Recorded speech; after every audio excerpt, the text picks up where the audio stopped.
Welcome to Penrose Learning, where we make understanding easy. You'll begin by confirming prerequisites. Open Google Translate and update it, then go to your device settings and enable the text-to-speech engine so voices can be used.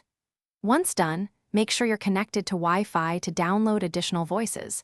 This avoids mobile data charges. You're doing this now because the app relies on the system TTS engine, so if the engine isn't active or updated, you won't see male voice options. Now, proceed to choose the language.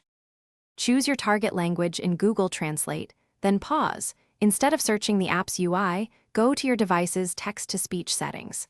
There, pick your preferred engine, Google Text-to-Speech or an alternate installed engine, because voice gender options live in the engine. Tap Install Voice Data, find the language you want, and select the male variant if available. Once installed, test the voice from the TTS preview, so you know the male timbre will play when Translate uses the engine. Now return to Google Translate and tap the speaker icon to hear the result. You should hear the male voice you installed. If it's still the old voice, go back to text-to-speech settings and explicitly set your chosen engine as default, then retry.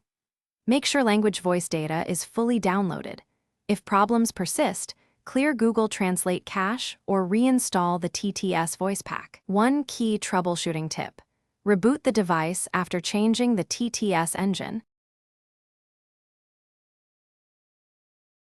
Thanks for watching. If this was helpful, leave a like and consider subscribing. See you next time.